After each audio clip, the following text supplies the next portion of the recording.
When we left off, Tom and I had arrived at our campsite and devoured a couple of pizzas while being eaten alive by vicious Minnesota mosquitoes.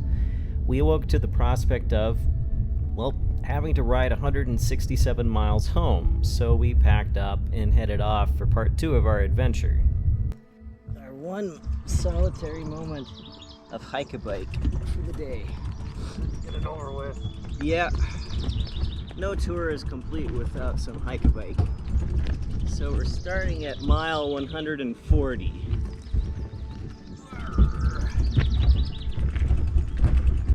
As we kind of missed coming through all of the cliffs.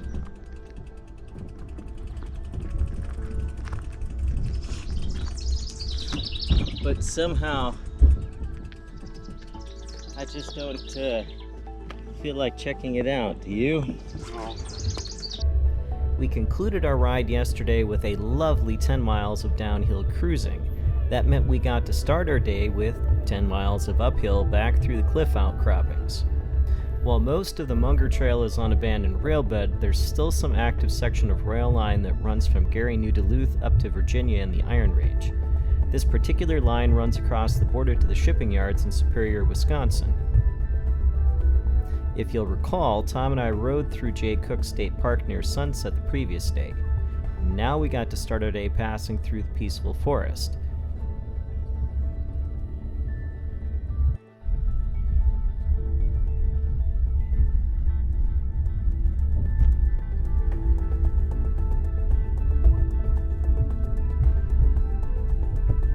The lake we're passing is Forebay Lake, which is part of the Thompson reservoir system. This bridge actually crosses the channel that leads to Forebay Lake from the St. Louis River. The section of the Munger Trail is by far the highlight of a very nice rail trail. There are a lot of rock outcroppings along here as we approach the St. Louis River Gorge and Thompson Reservoir. It's a nice reward for a long ride on the way up and a really nice way to start the ride back.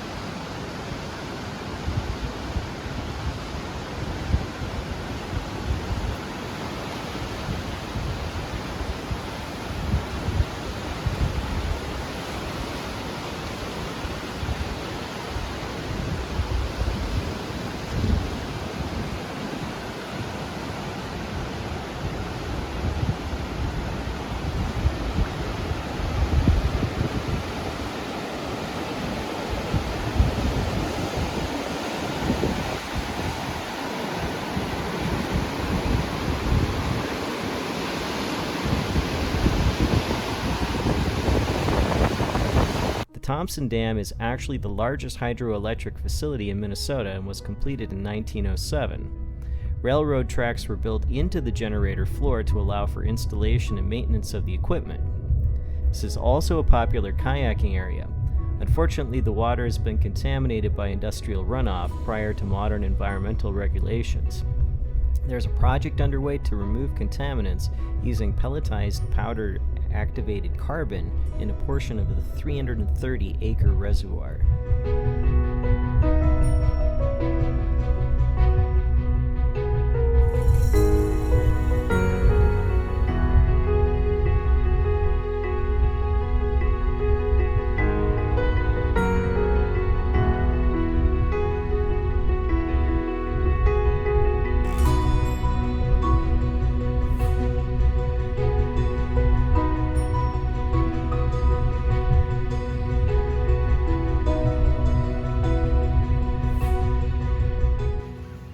This car is a waterfall here in Mahtowa. That's different. The main attraction in Mahtowa is TJ's Country Corner. It has a modest little park and apparently is known for its bratwurst.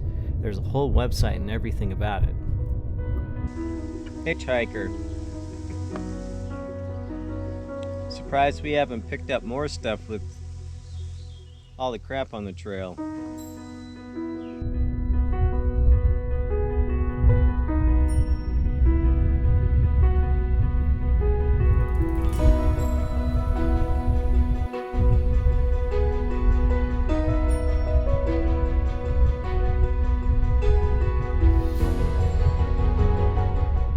There isn't much cycle traffic on the trail. I suspect this couple we met weren't expecting to encounter anyone and had likely zoned out. The lady heard us call out, but her husband clearly did not. She had to yell out to him a couple times before it occurred to him that we would really like to pass. My favorite, though, was when she called out to warn her husband that there was a second one coming.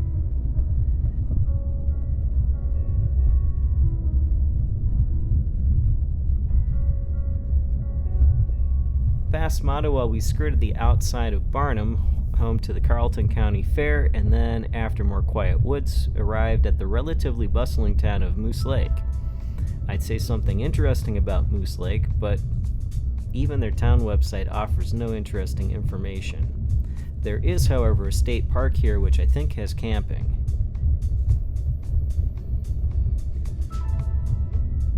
You might be wondering how Tom and I are holding up, having ridden 170 miles the previous day, or actually in the case of Tom, 130 miles. I can't speak for him, but I was personally surprised how cooperative my legs were. I was anticipating not being able to pedal at all. I didn't have the legs left to set any records by any means, but a nice easy 80 to 100 watts was totally fine. That's roughly the power I put out when I'm doing long rides anyway, just a nice easy spin and let the Velomobile do the rest of the work. On a normal bike I'd be averaging probably 10 to 12 miles an hour for the day compared to the 16 miles an hour Tom and I did on the way up and back.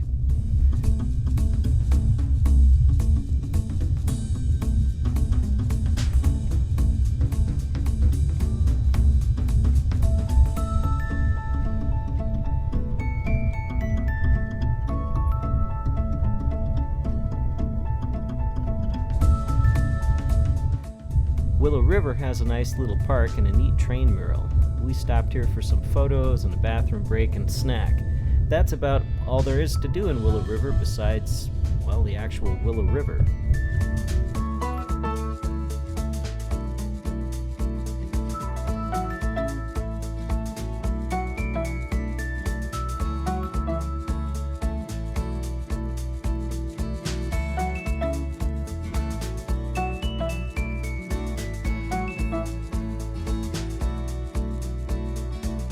Shortly before Willow River, we passed a couple on some unusual looking trikes, probably one of those bargain brands from China you can buy on eBay.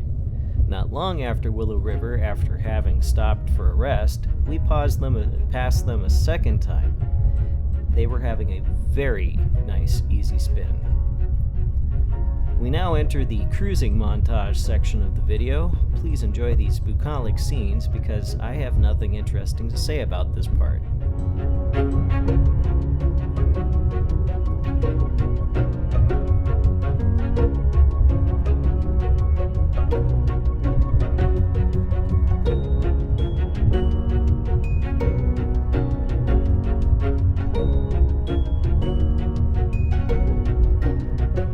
We again passed through the curvy, lumpy forested area between Rutledge and Finlayson. I still think this is the second nicest section of the trail besides the part around the St. Louis River.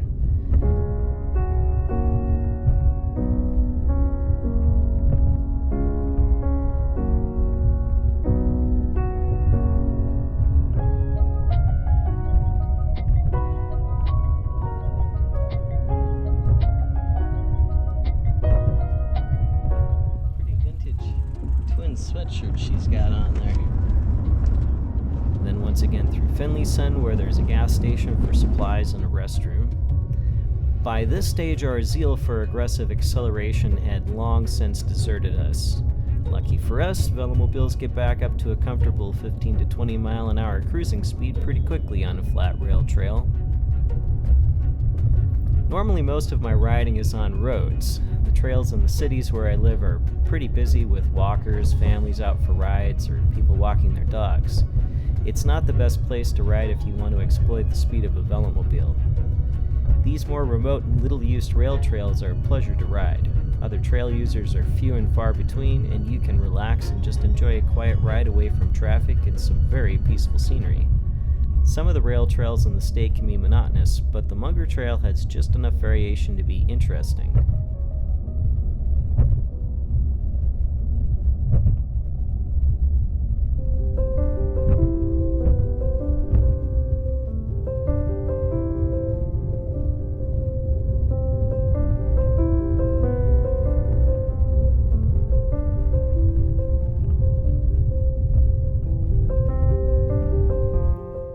There are, however, quite a few bridges.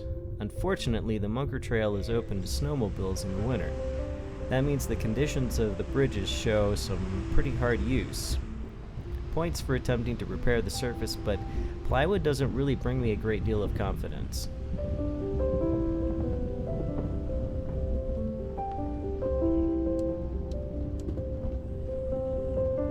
I think just around the corner and the trail is done. We decided to stop at Hinckley at a Mexican restaurant for a proper lunch. Al Tucan had pretty good food. It was nice to get out of the sun and give our legs a break as well before hitting the long stretch on Old Highway 61. If you watched part 1 of this overnight adventure, you'll probably recall me commenting on how boring this stretch of the tour was. It was equally mind-numbing on the way back.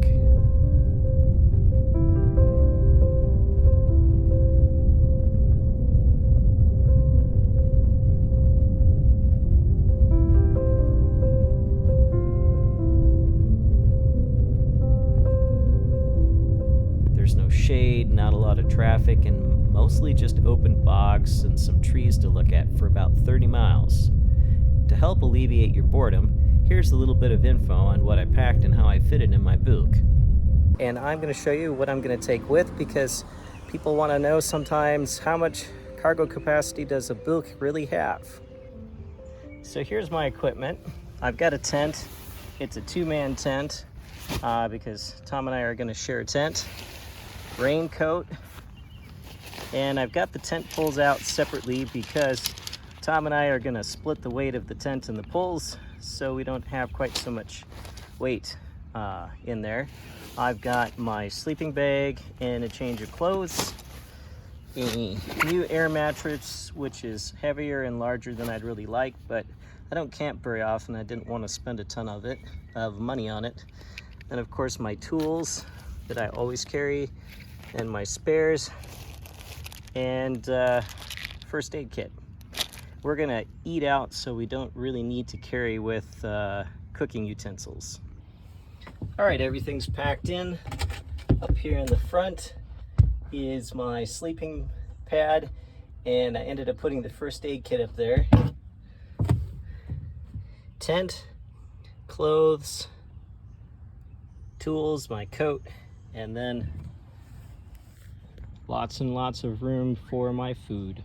No ride is complete without at least one inexplicable paparazzi encounter.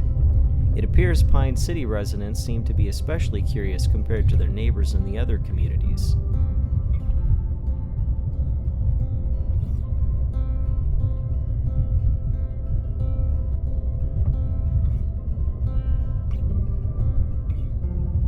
It was also nice to see pickup drivers here actually stop for pedestrians and crosswalks. Neither Tom nor I encountered any issues with unsafe drivers, especially nice given that the majority of drivers up here are driving pickup trucks. And now for another mind-numbing cruising montage.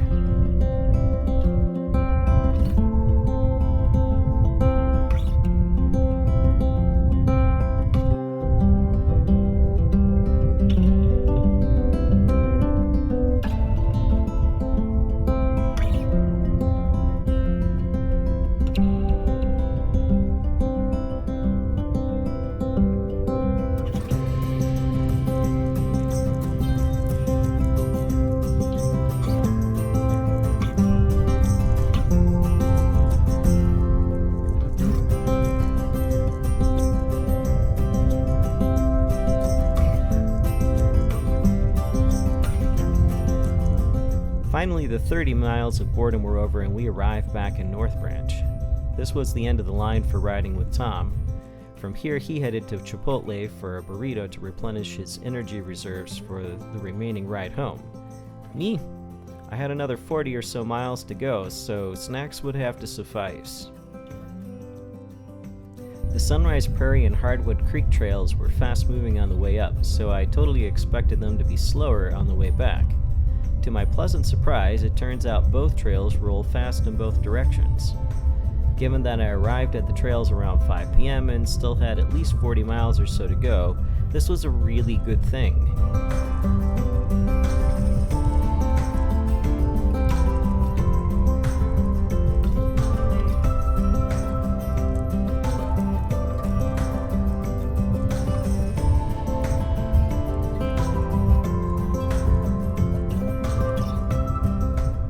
By the time I reached Wyoming, I was running low on water. The trailhead didn't have a water fountain, but I did find one further into the town.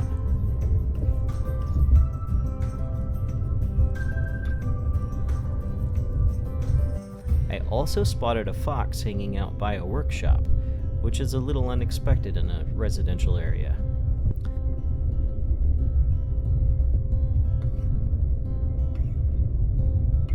Then back over the bridge with a view of Forest Lake, where Don and I had parted ways the previous day.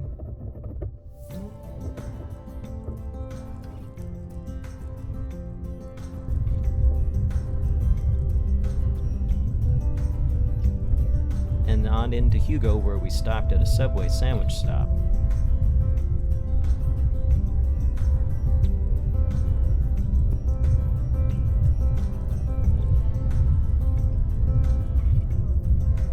This is the end of the road for the bike path. So, then along past Eagle Lake.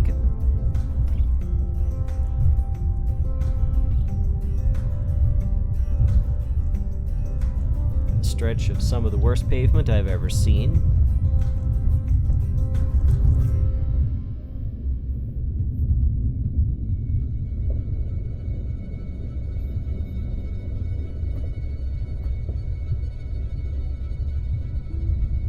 Followed by White Bear Lake, this time skirting the lake itself through the park, busy with picnickers. This part of the route was different from the way up. It's probably a slower way to get through White Bear Lake, but it was definitely more scenic and, of course, lots more Velomobile exposure. Minnesota does have an awful nice network of scenic bike paths along lakes.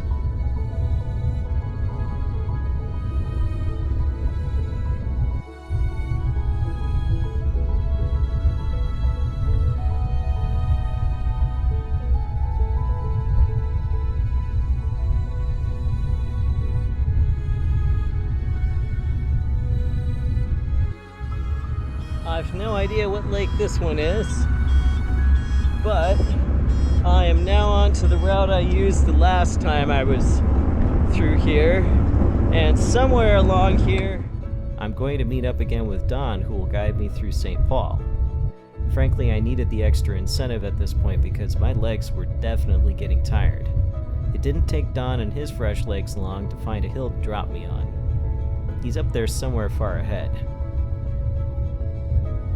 Then back past Como Lake.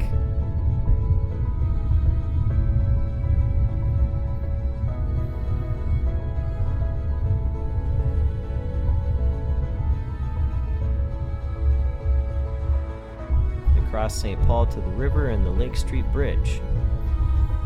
Listen, then I know the way.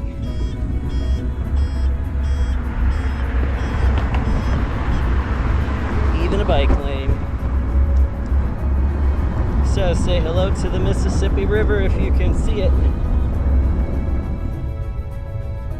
Once I reached the familiar grounds of the River Parkway, I was confident I could make it the rest of the way. Ending a big ride on routes you know by heart makes the end a lot easier. Maybe 12 miles left.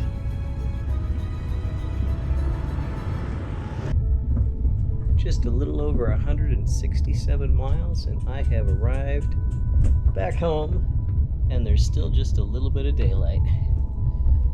And I gotta tell you,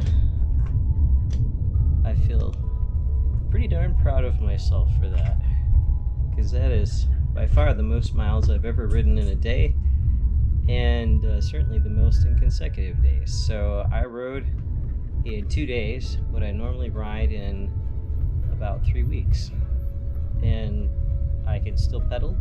I'm just not sure that I can still walk. An extra special thanks to Tom for riding along on about 200 miles of the adventure, and especially also to Don for guiding me through St. Paul and making it a lot less stressful to find my way. So anyway, thanks for watching. Remember to like and subscribe and watch for more epic content, and challenge yourself to do something you've never done before, because you don't know until you've tried if you can do it. So I think that's the big takeaway. Will I do this again? Yeah, probably not, but it's good to know that I can. Okay, so I know I just said I was never going to ride that far in one day again, but sometimes when it's been a while since something happens, you forget what it was like, which is why Tom and I have discussed recently leading a larger group ride up to Duluth. So if you're a Velomobile rider and you are interested in challenging yourself this summer, contact me at info@northlandvelo.com because we would like to do a one-day ride up to Duluth and then another ride back. And I'm working out those details, and I'll share more of those as we get closer to the date, but I'm targeting sometime probably in mid-June. Probably we'll ride up on a Saturday and then ride back on a Sunday. So drop me a message if you're interested in joining us. Thanks for watching and putting up with my commentary, and I'll see you in the next epic adventure. Bye!